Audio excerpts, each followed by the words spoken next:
iPads and other devices are called tablets because they belong on tables. They are tested 20 centimeters away from that big guy that I showed you before. 20 centimeters away. They are not approved to be held in the laps of little children, although millions of kids are having them now in schools because the people involved in educational technology and those involved in public health research are not talking to one another. Because if they were, they would understand that you're giving children a two-way microwave radiating device, and if you must give them such a device for learning purposes, put it on airplane mode so that it's not sending and receiving signals as it does otherwise.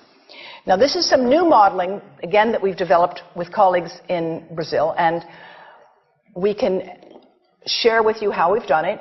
We first start out with the MRI and create the model with 1 millimeter voxels, and this is quite a bit of work goes into creating this, and here is what it looks like after a period of 6 minutes.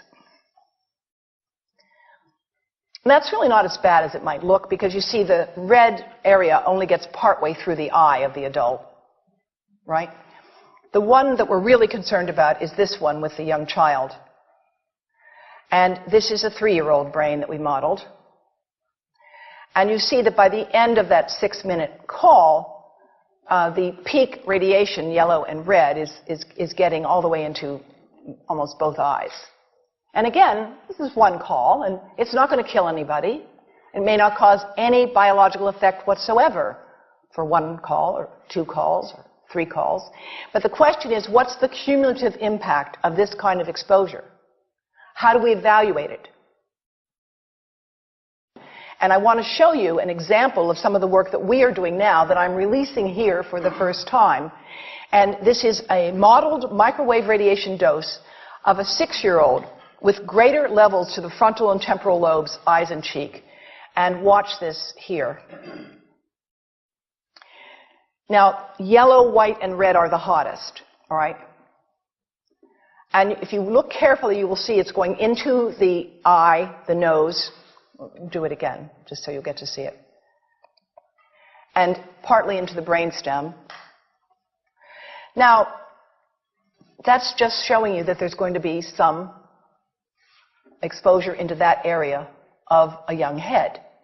It doesn't tell you that there's any biological effect, right?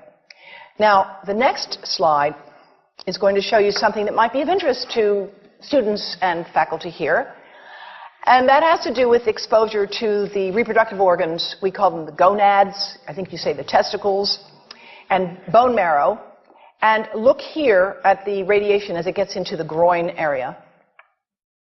And that's just from having a mobile phone modeled into the pocket. And this, again, is based on a normalized SAR with I think we had a dipole antenna. Now, the breast. The breast is mostly fat, contains a lot of fluid. Things that contain fat and fluid cook faster in the microwave oven. Now, a cell phone can't cook anything, all right? Mobile phones do not pop popcorn. That was a fraud. They don't make any heat that we know of, otherwise they wouldn't be permitted.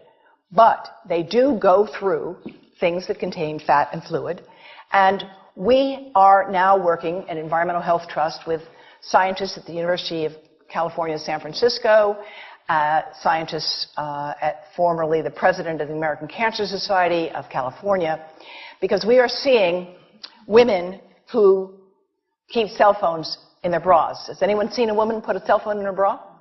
Hands up, please. Please tell them you've heard now why they shouldn't do that. And here I want to show you our first case report from 2009, and we now have many more. This was a Chinese-American woman who used her cell phone 4 hours a day in her bra for 10 years while she was driving. Now, and you drive with a phone on your body. The phone is smart. It's going to go from one tower to another, and it's going to say, here I am, where are you, here I am. And it's going to be going to max power each time it moves from one cell tower to another. And there it was right next to her chest. And the tumors that developed right under the antenna of the phone. unusual tumors.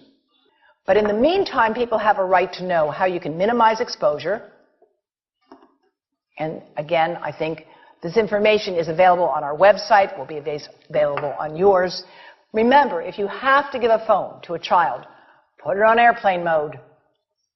And think about this. That microwave oven, it works because there's a metal box around the microwave signal, and the signal pings all over the place. Next time you get into an elevator or a train for any length of time, put your phone on airplane mode. Otherwise, that signal is going all over the place, magnifying and coming back. Keep the mobile phone away from you when it's on and you are asleep. Now, it takes a village to do a lot of things. These are some of the people whose materials I've used today with their permission, and I can't read this list to you, but I want you to know that I feel really honored to be working with some of the most talented people in the world on this issue.